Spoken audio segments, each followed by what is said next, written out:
You and I have both been on the Charlie Stramel train. We also watched him live at Mariucci do his thing, and he looked great. Were you as surprised as me that he was slotted ahead of David Jiricek? Yes and no, actually.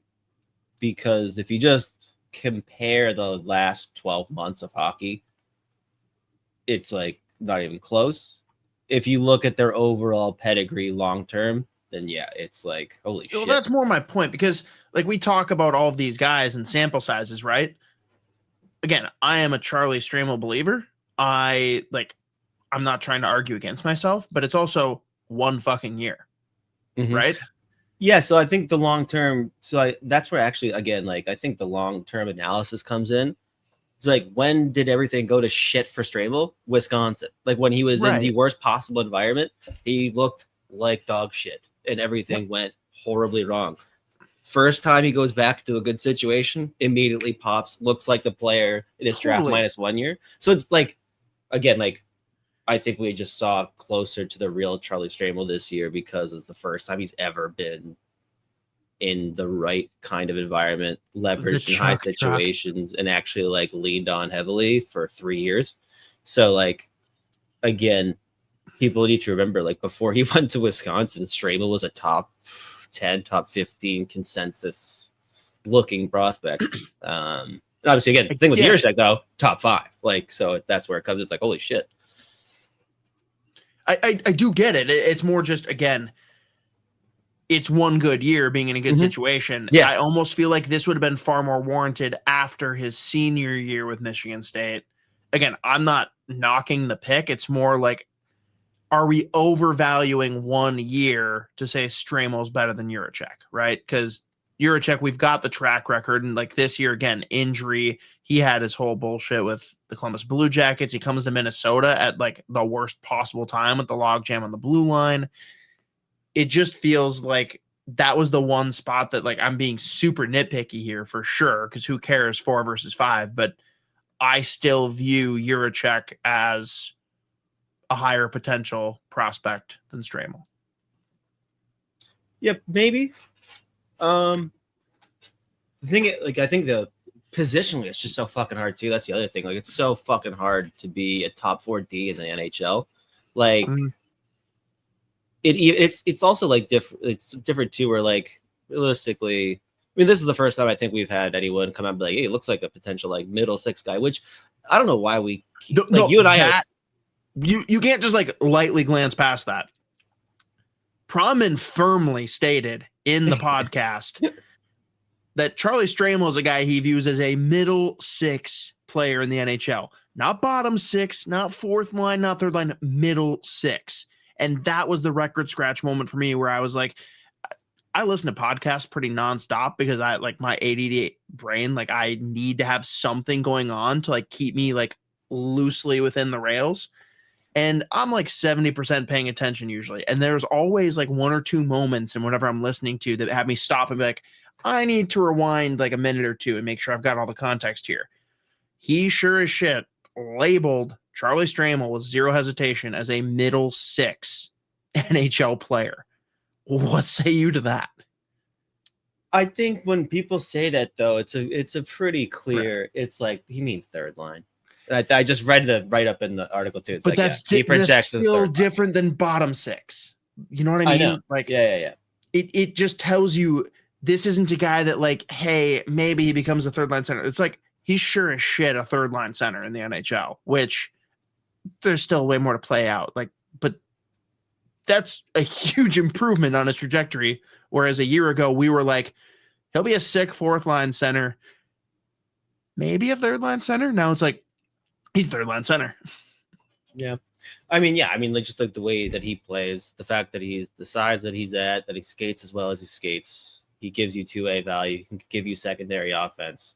And he just plays such an NHL style. And like, again, the thing with him too, like this year, we saw him rein in big time, like the stupid shit that he was doing. Like when he was just like, you know what? I'm playing 4 minutes a night. 3.5 minutes in, I'm decapitating everyone in my sight. and I will get thrown out and suspended every fucking game. Fuck you, Mike Hastings.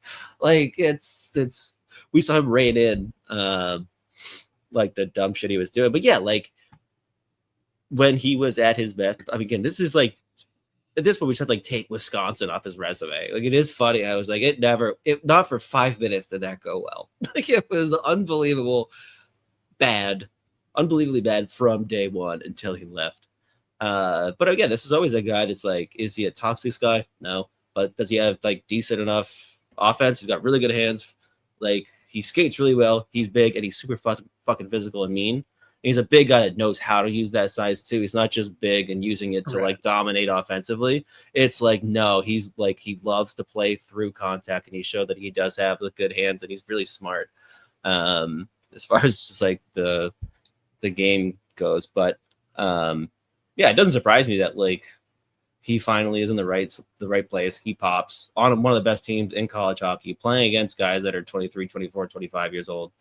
And he looked like he stood out pretty much every game. And he was also, I mean, he was their go-to number 1 center. So it doesn't surprise me. That is partially, though, where I'll caveat, like, I do want to see this season now. Yeah. Do it again, but not only that, do it again without Ike Howard. And yeah, there's plenty of talented kids at Michigan State. He's going to have no shortage of skilled guys to play with, but he's got to drive a little bit more. Whereas Ike Howard was doing the heavy lifting, and Charlie's like, yeah, I'm just going to run around and kill people, and I'm here to bury whatever you need me to. But like, he didn't need to carry the load. There was a lot less pressure there. Now he's got to lead, and he's got to kind of drive a line a little bit more. Not necessarily driving it like he's got to put up all the points, but like there's going to be a little bit more heavy lifting there. Yeah, I mean, I probably like, and I know what you're saying. I'd probably added, no, like he did do a lot of little things too, like just like playing the neutral zone, even just like defensively, like stick positioning, like knocking pucks loose, and like there was a lot that he did that doesn't end up with a score sheet that puts guys like Howard in a really good position to like put up points or whatever. Like really fucking good at the face-off dot too this year. Like I think he ended up like 58, 59, 60%. So like he just did a lot of things. Like we talked about like him being like a smart hockey player too.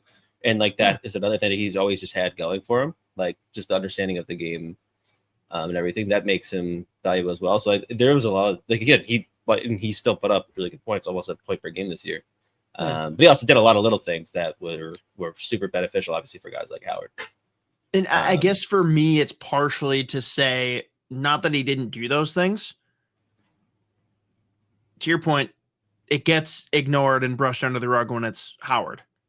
If we see him doing those same things and it's setting those other guys up for success, now you got a little bit more of a proof of concept. And it's like, oh shit, okay. Yeah. It's going to stand out more, not only to prove to people that's what he is, but it's also like, again, everything went right for him. He's basically the opposite of Jesper Wallstedt, right? Things couldn't have worked out better for him. He was a big part of that, but let's see him take another step, or at least maintain what he did last year while losing the best player in college hockey. Right. Yeah, I think too, even just like adding on to that too, like he's never going to be someone that drives a line, but he is a key fucking component to that line. Again, just like the little things that he does. So I think that's more so because again, like if he puts up, even if he drops off a little bit points wise or whatever, wouldn't shock me.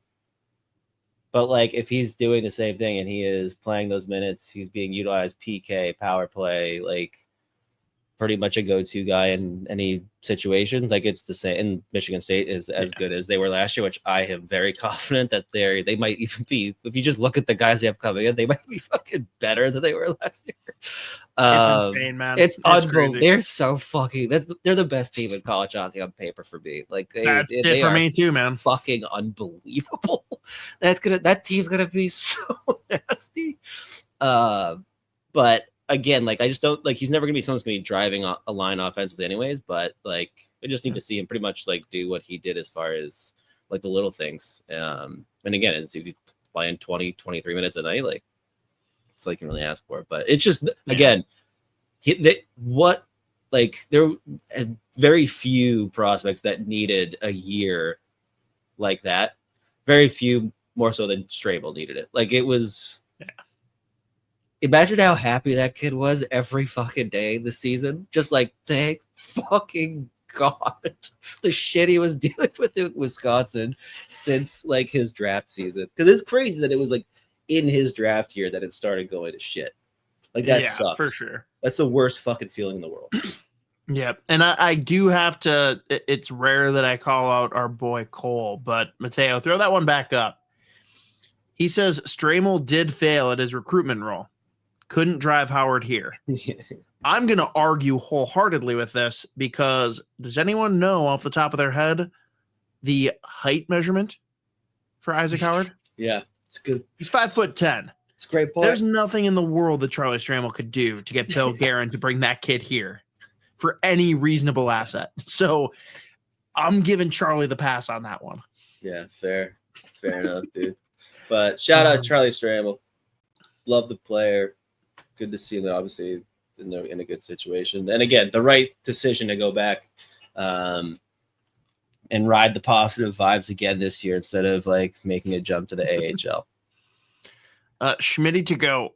Who does Guerin like more, Rossi or Stramel? He wishes that they were just merged into one human. Maybe that's the plan. That's his wet dream. Surgically combine. Is that the mega person? They like in Kicking and Scream. They're gonna form a mega man.